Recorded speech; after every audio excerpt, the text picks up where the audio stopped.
되는 뉴스 확인해 보시죠. 한국투자증권 이프랜드에어 김민진 차장과 함께합니다. 안녕하세요. 안녕하세요. 네. 자, 오늘도 외국인이 우리 시장 사주고 있습니다.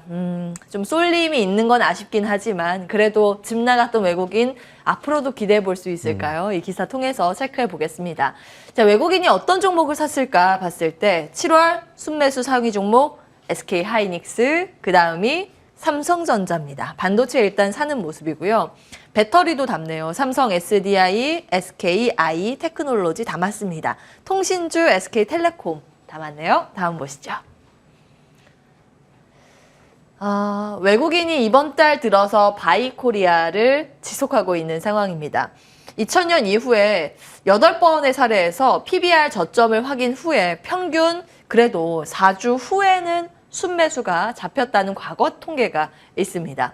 반도체, 자동차, 2차 전지 업황 개선 기대감도 있고 오늘 내일 이제 발표를 앞두고 있죠. 현대차, 기아가 역대급 실적 발표를 하지 않을까 기대감이 무르익고 있습니다. 어떻게 분석하고 계세요? 사실 워낙 오랫동안 외국인들이 계속 팔아서 그러니까요. 이 7월 달에 순매수 전환이 과연 이제 매수의 확실한 전환 포인트냐라는 부분에 대한 고민은 저뿐만이 아니라 모든 시장 참가자들이 가지고 있는 고민이 아닐까 싶습니다. 네. 지금 2020년도부터 계산을 해봤을 때 대략적으로 외국인의 매도 자금은 60조가 넘게, 이건 코스피 기준입니다. 60조가 넘게 나온 상황이고요. 올해 상반기만 하더라도 15조 원이 넘는 매도 자금을 쏟아냈기 때문에 분명히 7월 달에 들어온 1.1조 원 정도의 자금, 어제 기준자로 1.1조 원 정도의 코스피 매수가 들어왔는데요.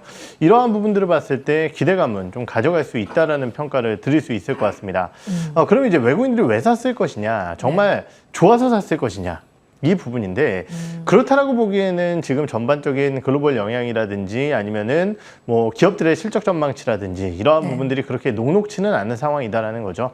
그렇다라고 한다면은 크게 매수에 대한 요소를 두 가지로 볼 수 있을 것 같은데요. 첫 번째는 이제 쇼커버, 두 번째는 낙폭과대에 대한 인식 때문일 것 같습니다. 네. 쇼커버라고 한다면은 사실 이제 수익을 취하는 부분이기 때문에 추가적인 매수로 연결되지는 않겠죠. 예.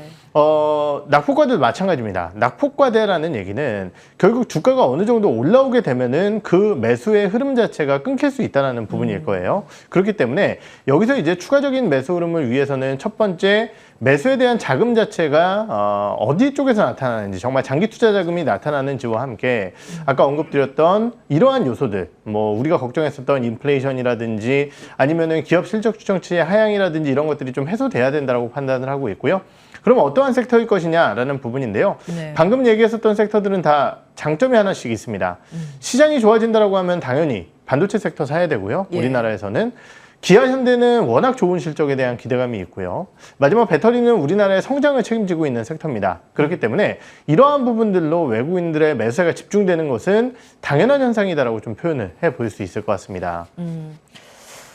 그런데 앞서서 네. 쇼커버가 됐든 낙폭과대가 됐든 시장 방향이 완전히 위로 턴하는 신호라고 볼 수는 없다, 이 말씀을 주셨잖아요. 네. 단기 반등, 자율 반등이나 기술적 반등이 지금 진행되고 있는 것으로도 볼 수 있다는 말씀이신데 네. 그러면 투자 판단에서 어떻게 우리가 포트폴리오 구성을 해야 되겠습니까? 네, 이런 부분이 있죠. 우선 저점에 대한 확인 가능성을 했다라고 평가를 한다는 한다라고 확신은 못하지만은 최근에 나오고 있는 전반적인 시장 흐름, 그리고 뭐 여러 가지 악재에 대한 도출이 상황에도 불구하고 지수는 추가적으로 저점을 갱신하지 않았어요. 네. 그렇다라고 한다면은 현재 시점에서는 이러한 기대감들이 있는 장기 투자 종목군들을 보는 게 좋다라고 판단을 하고 있고요.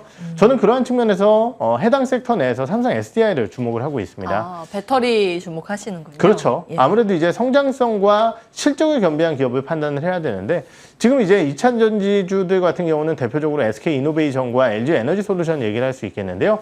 해당 기업들 같은 경우는 모두 다 2분기 실적에 대한 아쉬운 부분이 있습니다. 하지만은 삼성 SDI 같은 경우는 호실적, 거기에 더해서 전자재료 같은 경우도 지금 실적에 대한 플러스 알파를 만들어내고 있고요. 소형전지 같은 경우 최근에 EV 쪽으로서의 이동과 4680 배터리에 대한 개발이라든지 이런 요소들을 고려해 봤을 때 관심 있게 좀 지켜볼 수 있을 만한 현재 구간이 아닐까라고 좀 판단을 하고 있습니다. 예. 바닥 똑똑똑똑 다지고 확인은 해 나가고 있는 상황, 장기 성장성이 이 받쳐주는 종목은 괜찮다는 의견에서 삼성 SDI 주셨습니다. 근데 많은 분들 아마 이 자동차에 대해서 궁금해 하실 것 같아서 추가적으로 전략 받겠습니다. 현대차, 기아, 일단 실적 우리가 기대하는 만큼 찍어준다면 네. 우리 어디까지 기대할 수 있을까요, 주가를? 사실 이 부분은 예. 제가 이제 어제 아침에 예. 머니투데이 나와서 열심히 얘기를 하고 왔는데 누구랑 대담하셨어요? 저희 이제 아침에 이제 민영 앵커랑 아, 같이 이제 시장 예. 얘기하면서 얘기를 했는데 지금 실적이 너무 좋다고 하니까 네. 많은 분들이 이제 자동차 쪽에 대한 기대감들을 언급을 하고 있고요. 예. 근데 저 같은 경우도 사실 연초부터 자동차 노래를 부른 사람이기 때문에 자동차 업종에 대한 의견이 안 좋다라고 꺾기에는 좀 어려운 부분이 있을 것 같아요. 그런데 우리가 이제 하나 생각해 봐야 될 부분은 네. 이번에 자동차 업종군들의 실적이 좋은 이유가 무엇일까를 평가를 해보면은 첫 번째는 인센티브에 대한 하락 요인이 가장 중요하고요. 두 번째는 환율 효과입니다. 그렇다라고 한다면은 여기서 과연 현대차 기아가 실적이 더 좋아질 수 있는 정답이 무엇일까를 생각을 해보면은 말씀드렸던 인센티브가 더 줄거나 아니면은 환율이 더 높아지거나 아니면은 정말 Q가 크게 늘어나거나 이러한 부분들이거든요. 그런데 Q가 늘어간다라는 얘기는 인센티브의 증가를 얘기하게 됩니다. 그리고 환율이 여기서 더 올라갈지는 장담하기 어렵다라는 거죠. 그렇죠. 그렇기 때문에 자동차 기업들에 대한 실적이 피크아웃을 했다라는 의견은 아니지만은 이번 실적과 함께 시장에서도 단기적으로 자동차 업종군들이 올라왔기 때문에 네. 만약 시장에서 좀 매물을 쏟아내게 된다라고 한다면은 그러한 부분들은 좀 조심스럽게 전략상으로 미리 세워두고 물량 나오면 조심하자라고 예. 생각을 하고 대응 전략 너무 긍정적으로만 생각하지 말자라는 말씀을 좀 드리고 싶어요. 그렇군요.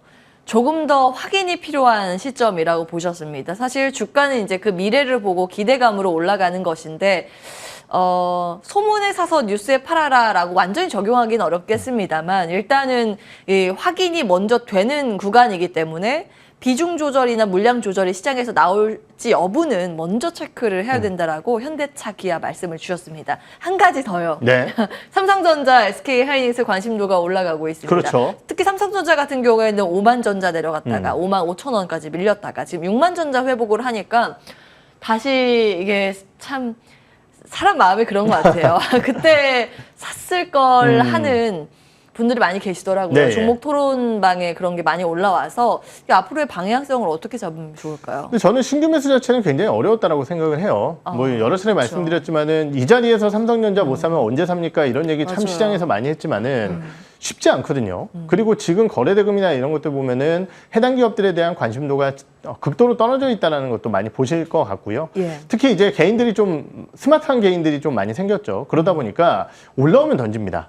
시장에 대한 확신성이 떨어지게 되면은요. 예. 그래서 단기적으로 뭐 지금의 추세 자체가 삼성전자의 주가가 우상향 추세를 보일 것이다라고 예측하기에는 굉장히 어려운 부분이 있을 것 같은데요.